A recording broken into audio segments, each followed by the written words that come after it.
नमस्कार, किसान समाचार में आप सभी दर्शकों का स्वागत है। मैं हूं साइमा खान। नजर डाल लेते हैं सबसे पहले हेडलाइंस पर। गन्ना किसानों और शुगर इंडस्ट्री के लिए अच्छी खबर। केंद्रीय खाद्य मंत्री प्रहलाद जोशी ने कहा कि सरकार ने 2025-26 शुगर सीजन के लिए 15 लाख टन चीनी निर्यात को दी मंजूरी। केंद्रीय खाद्य मंत्रालय ने शीरा पर 50% निर्यात शुल्क हटाने का लिया निर्णय।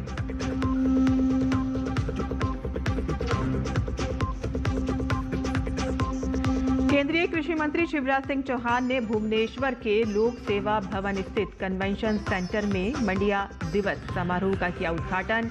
शिवराज सिंह चौहान ने कहा कि मंडिया दिवस केवल उत्साह का दिन नहीं, बल्कि ये श्री अन्न को बढ़ावा देने के एक सार्थक अभियान का प्रतिनिधित्व करता है।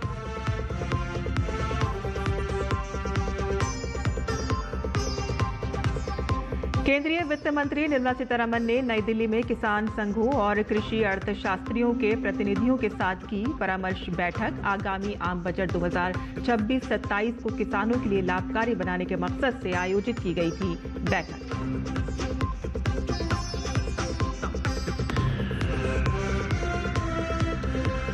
भारत स्वच्छ और हरित भविष्य की ओर बढ़ रहा है बड़ा कदम। नई दिल्ली के भारत मंडपम में 11 और 12 नवंबर को अंतर्राष्ट्रीय ग्रीन हाइड्रोजन सम्मेलन का आयोजन। ग्रीन हाइड्रोजन के उत्पादन, तकनीक और वैश्विक सहयोग को बढ़ावा देकर भारत को स्वच्छ ऊर्जा में अग्रणी बनाने की दिशा तय करेगा ये सम्मेलन।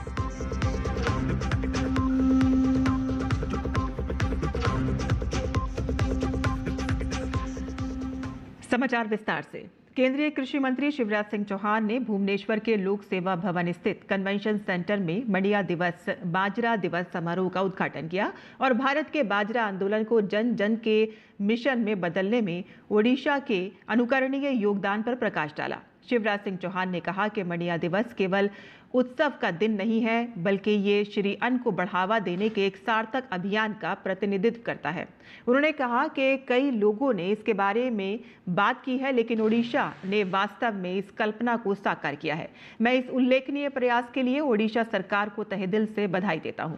उन्होंने जोर देकर कहा कि श्री अन्न केवल एक अनाज नहीं है, बल्कि आने वाली पीढ़ियों के लिए पोषण, जल संरक्षण, पर्यावरण संरक्षण और स्थिरता का प्रतीक है। उन्होंने कहा कि बाजरा शरीर और पृथ्वी दोनों को पोषण करता है और शिवराज सिंह चौहान ने जोर देकर कहा कि बाजरे के पोषण और पारिस्थितिकीय मूल्य के बारे में जागरूकता लोगों तक पहुंचनी चाहिए। उन्होंने कहा कि बाजार की मूल्य श्रृंखला में प्रसंस्करण सबसे महत्वपूर्ण कड़ी है। मैं ओडिशा की सराहना करता हूं कि उसने न केवल बाजरे के प्रचार प्रसार में, बल्कि न्यूनतम समर्थन मूल्य पर श्री अन्न की खरीद में भी देश को दिशा दिखाई है। आज मैं कहने आया हूं मांडिया दिवस पर कि भारत सरकार प्रधानमंत्री जी के आशीर्वाद से श्री अन्न और मिलेट्स को बढ़ाने में कोई कोर कसर नहीं छोड़ेगी। मैं जो उड़ीसा मॉडल है, इस मॉडल को पूरे हिंदुस्तान में लेके जाऊंगा, बाकी राज्यों में भी लेके जाऊंगा कि उड़ीसा ने मिलेट्स को बढ़ावा देने के लिए एक प्रकाश स्तंभ के रूप में काम किया है और इसलिए देश भर में उदाहरण के तौर पर इसको हम प्रस्तुत करने की कोशिश करेंगे। आपको मैं कोई मेरा और तेरा मैं नहीं करूंगा कि केंद्र ये दे देगा, वो दे देगा, तेरा तुझको अर्पण क्या लागे मेरा, और इसलिए वैसी कोई चीज नहीं कहूंगा। लेकिन चाहे बीजों का सवाल हो, चाहे NFSM के तहत अतिरिक्त आवंटन का मिलेट्स के लिए सवाल हो, आप प्रस्ताव भेजिए। आप जो प्रस्ताव भेजेंगे भारत सरकार स्वीकृत करके भेजेगी। भारत सरकार के सभी वैज्ञानिक जो ICR के हैं, ICR के हैं, उनको मैंने निर्देशित किया है पर हेक्टर मिलेट्स का उत्पादन बढ़ाने के लिए अच्छे बीजों का निर्माण बहुत जरूरी है। अभी बढ़ा है, उड़ीसा ने भी चमत्कार किया है। कभी उड़ीसा में केवल 6 क्विंटल पर हेक्टर, लगभग 600 किलो पर हेक्टर रागी जैसे जो मिलेट्स थे वो पैदा होते थे, लेकिन अब उड़ीसा ने 12 क्विंटल के बैरियर को भी पार कर दिया है और नेशनल एवरेज से ऊपर चला गया उड़ीसा। लेकिन अभी भी गुंजाइश है और वो काम अकेले उड़ीसा सरकार का नहीं है, वो काम हमारे वैज्ञानिकों का है। और इसलिए वन टीम वन टास्क एक मैंने अपने वैज्ञानिकों को टास्क दिया है, उसमें एक टास्क ये भी है कि हम बीज को और कैसे इंप्रूव करके बेहतर उत्पादन कैसे कर सकते हैं। केंद्रीय कृषि मंत्री शिवराज सिंह चौहान ने ICAR CRRI कटक में आयोजित समीक्षा बैठक में हिस्सा लिया और इस मौके पर उन्होंने कहा कि अगर कृषि मंत्री केवल कृषि भवन में बैठकर काम करें तो किसानों का भला नहीं हो सकता। किसानों की स्थिति सुधारनी है तो खेतों में जाकर उनसे बात करना और उनकी बात सुनना होगी। कृषि मंत्री ने कहा कि भारत सरकार की कुसुम योजना के तहत अधिक से अधिक किसानों के खेतों में सोलर पैनल लगाए जाएंगे ताकि डीजल पेट्रोल पर होने वाला खर्च कम हो। कृषि मंत्री ने कहा कि दलहन मिशन के अंतर्गत किसानों को क्लस्टर में मुफ्त में अच्छे बीज और प्रशिक्षण दिए जाएंगे। प्रधानमंत्री नरेंद्र मोदी के नेतृत्व में सरकार ने यह तय किया है कि किसान जितने भी अरहर, मसूर और उड़द की दाल पैदा करेंगे उसकी पूरी खरीद सरकार करेगी। इंटीग्रेटेड फार्मिंग का मतलब है खेती के साथ 2-3 काम और करनी पड़ेगा। अभी हम राजहंस गांव गए थे, वहां प्रजापति समाज के लोग रहते हैं, वो मिट्टी के अच्छे बर्तन बनाते हैं। तो खेती के साथ कैसे वो मिट्टी के बर्तन और बाकी सामान बनाने का काम कर पाए। कोस्टल एरिया में आपने बताया कि खेती के साथ मछली पालन, पशुपालन, बकरी पालन, मुर्गी पालन, मधुमक्खी पालन, कृषि वानिकी, ये चीजें करके आमदनी बढ़ानी पड़ेगी, नहीं तो जिएंगे कैसे अपन। 1 एकड़ जमीन में नहीं चल सकता परिवार भाई। और मैं ऐसे कृषि मंत्री बन के बोझ नहीं रहना चाहता कि ठीक है डिपार्टमेंट चल रहा है। अगर प्रधानमंत्री जी के आशीर्वाद और मार्गदर्शन से आपकी जिंदगी नहीं बदली तो कोई मतलब नहीं है काम करने का। दलहन मिशन के अंतर्गत किसान भाइयों, आपको क्लस्टर में फ्री में अच्छे बीज उपलब्ध कराए जाएंगे, भारत सरकार ने तय किया है। आपको मैं ये कह रहा हूं कि CRRI दलहन मिशन को कोऑर्डिनेट करे, प्राकृतिक खेती को भी और धन धान योजना को भी कोऑर्डिनेट करने का काम हमारे सारे संस्थान करें, आप सहित। वो करना जरूरी है। तो एक हम अच्छे बीज देंगे, चना के, मसूर के, तुअर के। हम ट्रेनिंग देने का काम करेंगे, प्रशिक्षण देने का वो भी हम करेंगे। बेस्ट प्रैक्टिस कैसे हो सकती वो भी हम करेंगे आपके साथ मिलके। और उसके बाद एक बड़ा संकट ये है कि हम पैदा करें तो बिकेगा, धान तो सरकार खरीद लेती है। अब भारत सरकार ने प्रधानमंत्री जी के मार्गदर्शन और नेतृत्व में तय किया है कि जितनी दाल पैदा करोगे, अरहर हो, मसूर हो, उड़द हो, पूरी की पूरी सरकार खरीदेगी, एक दाना नहीं छोड़ेंगे। केंद्रीय कृषि मंत्री शिवराज सिंह चौहान ने एक कृषि भूमि का दौरा किया और कृषि मंत्री ने कटक के राजहंस गांव के किसानों से बातचीत की।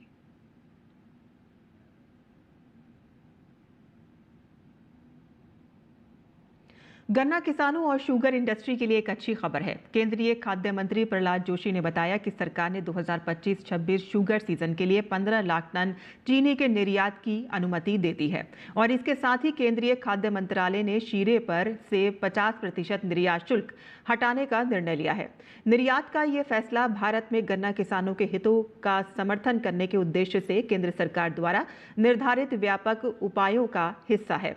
2024-25 सीजन में भारत ने लगभग 8 लाख टन चीनी का निर्यात किया, जबकि शुरुआत में 10 लाख टन चीनी का निर्यात आवंटित किया गया था।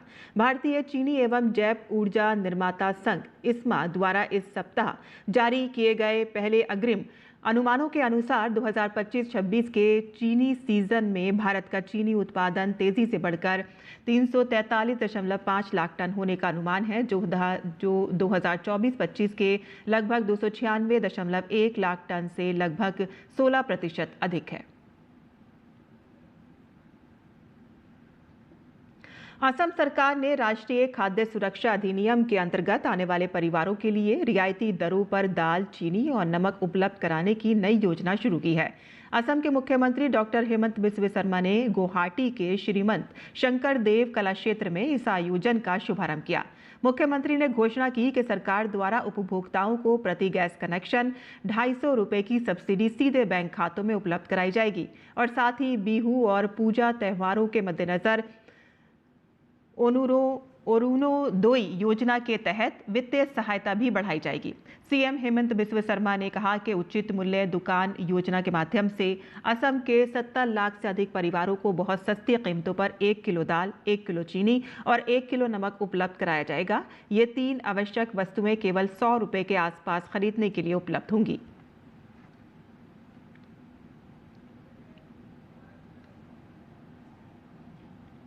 असम का फेयर प्राइस शॉप्स है। ये फेयर प्राइस शॉप का माध्यम से हम असम के 70 लाख परिवारों को 1 केजी दाल, 1 केजी चीनी, 1 केजी नमक हम बहुत ही कम दाम में देने का काम करूंगा। लगभग 100 रुपया में ये तीनों दाल, चीनी और नमक लोग खरीद पाएगा। असम में पहला बार ऐसा स्कीम हुआ है।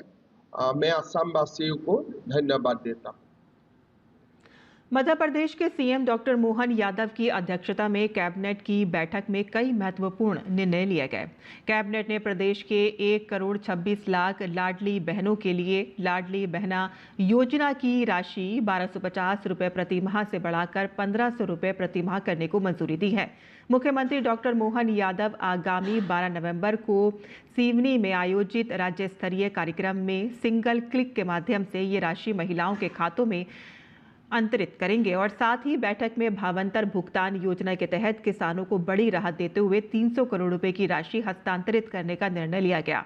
सोयाबीन के लिए पहला मॉडल मूल्य 4036 रुपए प्रति क्विंटल तय किया गया है और अब दैनिक दरें वास्तविक समय पर जारी की जा रही हैं। बैठक में ओंकारेश्वर में चल रही आदि शंकराचार्य प्रतिमा एवं वेदांत संग्रहालय परियोजना के लिए 250 करोड़ रुपए की अतिरिक्त राशि स्वीकृति करने का निर्णय लिया गया है और इसके साथ ही मधांता में सिविल न्यायालय के लिए नए पद सृजित किए जाने को भी मंजूरी दी गई है।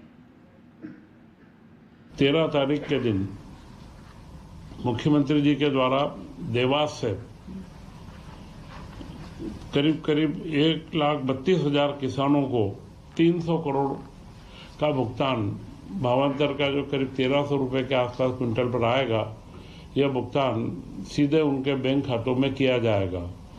1,60,000 किसानों ने करीब 2,70,000 टन का सोयाबीन विक्रय करा है। अब जो प्रतिदिन रेट आएगा, रोज का रेट जारी होता जाएगा, मंडी को मालूम रहेगा और यह इतनी पारदर्शी योजना और इतने सफल तरीके से पूरी खरीदी का मॉडल, खरीदी से लेकर के किसानों को जो लाभ मिल रहा है, पूरे लाभ के साथ में मुझे लगता है मध्य प्रदेश ने इसमें भावांतर योजना में देश में एक अपनी बहुत ऊंचाई प्राप्त करी है। केंद्रीय वित्त मंत्री निर्मला सीतारमण ने नई दिल्ली में किसान संघों और कृषि अर्थशास्त्रियों के प्रतिनिधियों के साथ परामर्श बैठक की। ये बैठक आगामी आम बजट 2026-27 को किसानों के लिए लाभकारी बनाने के मकसद से आयोजित की गई है। बैठक में भारत सरकार के मुख्य आर्थिक सलाहकार के अलावा कृषि विभाग और वित्त मंत्रालय के सचिवों ने भी हिस्सा लिया।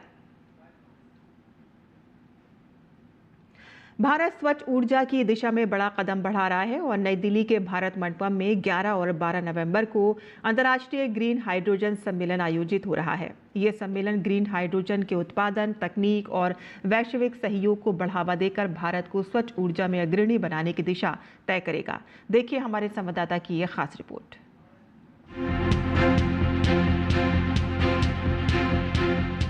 भारत एक स्वच्छ और हरित भविष्य की ओर एक और बड़ा कदम बढ़ा रहा है। भारत सरकार का नवीन और नवीकरणीय ऊर्जा मंत्रालय 11 और 12 नवंबर को नई दिल्ली के भारत मंडपम में अंतर्राष्ट्रीय ग्रीन हाइड्रोजन सम्मेलन का आयोजन कर रहा है। यह ऐतिहासिक सम्मेलन दुनिया भर के नेताओं, नीति निर्माताओं, उद्योग विशेषज्ञों, शोधकर्ताओं और नवाचार करने वालों को टिकाऊ हाइड्रोजन चालित दुनिया के निर्माण के मकसद से एक मंच पर ला रहा है।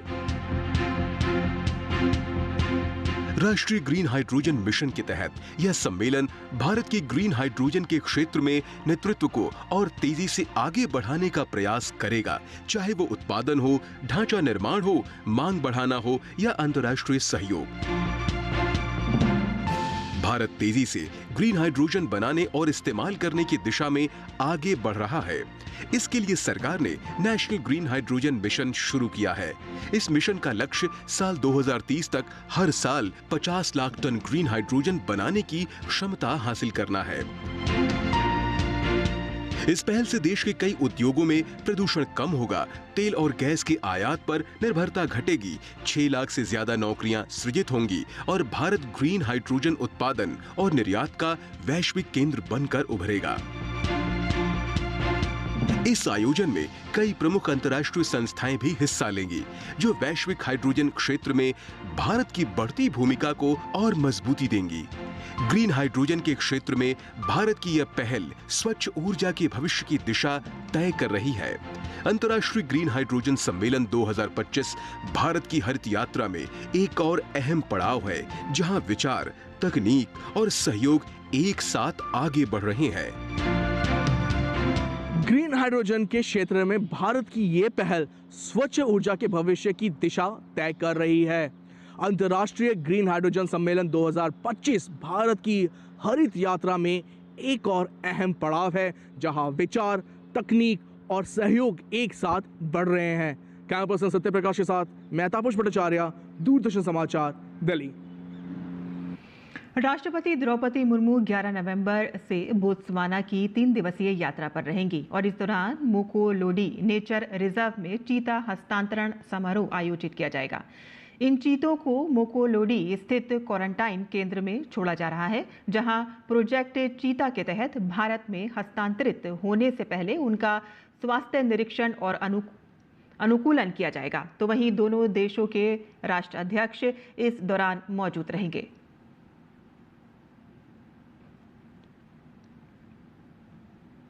और किसान समाचार में आइए आप जान लेते हैं देश भर की मंडियों का भाव।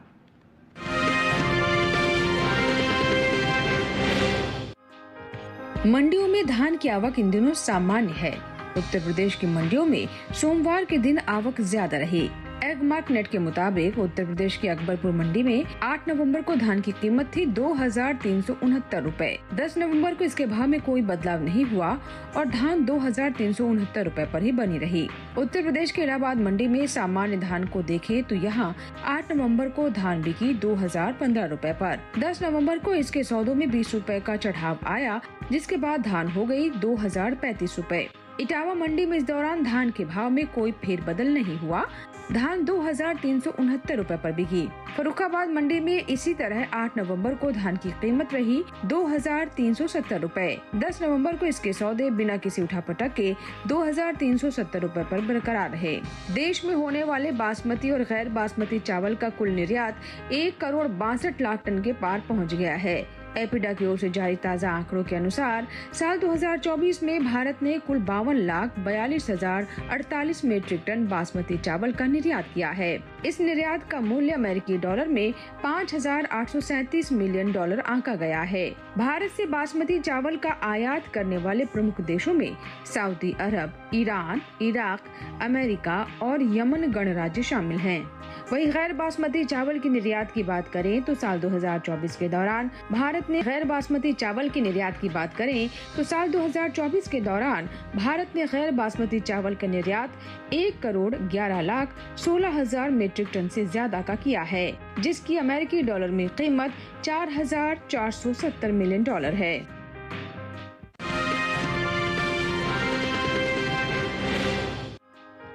मंडियों में इन दिनों लहसुन की आवक सामान्य है। हाजिर भाव को देखें तो एग मार्केट के मुताबिक गुजरात की राजकोट मंडी में 8 नवंबर को लहसुन बिकी 3,575 रुपए पर, जबकि 10 नवंबर को इसके सौदों में बढ़त देखने को मिली और लहसुन 205 रुपए उछलकर 3,780 रुपए पर जा पहुंची। वहीं गुजरात की ही वाडवड मंडी में इस दौरान लहसुन के भाव में स्थिरता बनी रही और लहसुन 8 और 10 नवंबर को 6,250 रुपए बिकी, जबकि विसावदर मंडी में बीते शनिवार लहसुन के सौदे 2,385 रुपए पर हुए। सोमवार के दिन लहसुन के सौदों में 270 रुपए की तेजी आई, जिसके बाद कीमत 2,655 रुपए पर जा पहुंची। लहसुन के निर्यात को देखें तो इस साल देश से होने वाले लहसुन के निर्यात में कमी देखने को मिली है। भारतीय मसाला बोर्ड के ताज़ा आंकड़ों से साफ जाहिर होता है कि लहसुन का निर्यात साल 2024-25 में घटकर 43,959 टन हुआ है, जबकि बीते साल इस दौरान लहसुन का निर्यात रहा था 73,950 रुपए।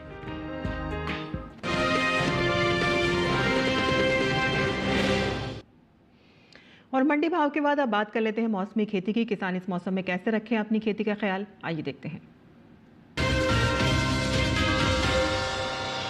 नमस्कार, आप देख रहे हैं डीडी किसान। मैं हूं एआई कृष और आज हम भारत के विभिन्न राज्यों में होने वाली खेती किसानी से संबंधित सलाहों के बारे में पूरी जानकारी देंगे। उत्तराखंड के भाबर और तराई वाले इलाकों में किसान तिल की पकी फसलों की कटाई कर लें। यहाँ के किसान मसूर, मटर, गेहूं, जौ, मूली, गाजर, मेथी, पालक, धनिया और आलू की बुवाई जारी रखें। उत्तराखंड के पहाड़ी इलाकों में गेहूं, मसूर, मेथी, धनिया, मूली और राई की बुवाई की जा सकती है। उत्तराखंड में ही उप आर्द्र उपोष्ण कटिबंधीय इलाकों में किसान गेहूं की बुवाई जारी रखें।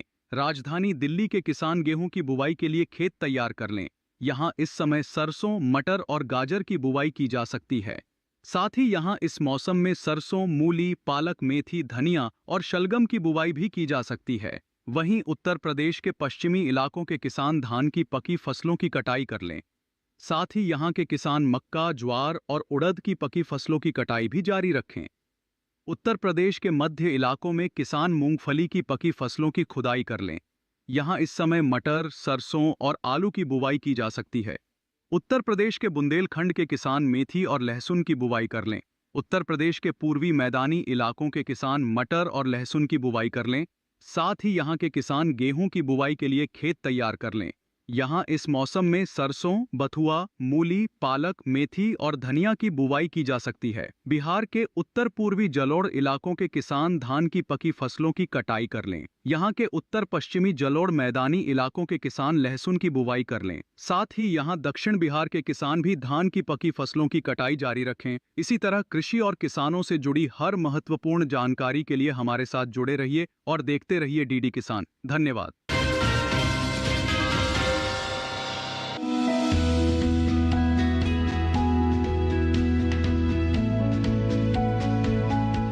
टमाटर के लिए जीवांश वाली बलुई दोमट और दोमट मिट्टी इसके लिए ज्यादा उपयुक्त होती है। 1 हेक्टेयर बुआई के लिए सामान्य किस्म का 400 से 500 ग्राम बीज चाहिए, जबकि संकर किस्म का 150 से 200 ग्राम बीज ही पर्याप्त होगा। जिन किसानों की पौध तैयार हो गई है वो अब इसकी रुपाई कर ले। रुपाई के लिए खेत को अच्छी तरह जोतकर मिट्टी को भुरभुरा बना ले और क्यारियां तैयार कर ले। हर क्यारी 0.75 मीटर चौड़ी और जरूरत के हिसाब से 5 से 10 मीटर लंबी हो सकती है। ध्यान रहे कि सीमित बढ़वार वाली फसल के लिए कतार से कतार के बीच की दूरी 60 सेंटीमीटर और पौध से पौध की दूरी 45 सेंटीमीटर होनी चाहिए, जबकि असीमित बढ़वार वाली फसलों में कतार से कतार की दूरी 75 सेंटीमीटर और पौध से पौध के बीच की दूरी 50 सेंटीमीटर होनी चाहिए। रुपाई दोपहर बाद करना ज्यादा बेहतर रहेगा। रुपाई के तुरंत बाद जरूरत हो तो हल्की सिंचाई कर दे। बाद में जब भी आवश्यक हो तो पानी देते रहे। खरपतवार नियंत्रण के लिए समय समय पर निराई गुड़ाई करते रहे। टमाटर में कई तरह की बीमारियां भी लग सकती है। झुलसा रोग में पुरानी पत्तियां पीली हो जाती है। टमाटर की फसल में विषाणु से फैलने वाला मौजिक रोग भी खतरनाक है। इसमें पत्तियां सिकुड़ जाती हैं और पौधों की बढ़वार रुक जाती है। रोकथाम के लिए सिकुड़ी पत्तियों को उखाड़कर जला दे। टमाटर में पत्ती, तना और फल भेदक कीट लगते हैं। इससे ग्रसित पत्तियां गिर जाती हैं। रोकथाम के लिए विशेषज्ञों की सलाह पर उचित दवाओं का छिड़काव करें।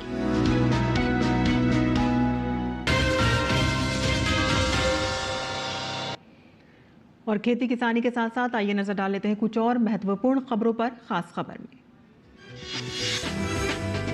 दिल्ली में कल शाम हुए कार ब्लास्ट के बाद से केंद्र सरकार समेत कई जांच एजेंसियां और शीर्ष अधिकारी लगातार एक्शन मोड में हैं और इसी क्रम में एनएसजी कमांडो की टीम घटनास्थल पर पहुंची। दिल्ली में लाल किले के पास कार में हुए बम ब्लास्ट के बाद से ही दिल्ली एनसीआर के साथ साथ देश भर में सुरक्षा एजेंसियां अलर्ट पर हैं। पुलिस सड़क और भीड़ भाड़ वाले इलाकों में पेट्रोलिंग करते हुए नजर आ रही है। बिहार के अलग अलग मतदान केंद्रों पर हर उम्र हर वर्ग के लोग उत्साहपूर्वक अपने मत अधिकार का प्रयोग कर रहे हैं। बिहार सरकार में मंत्री और हर सिद्धि सीट से भाजपा उम्मीदवार कृष्णानंद पासवान ने बिहार विधानसभा चुनाव 2025 के दूसरे चरण के तहत मोतिहारी में मतदान किया। उत्तर प्रदेश सरकार का जोर इन दिनों धार्मिक स्थलों के विकास पर है और इसी के मद्देनजर वाराणसी के निकट मार्कंडेय महादेव मंदिर का भी जीर्णोद्धार किया जाएगा।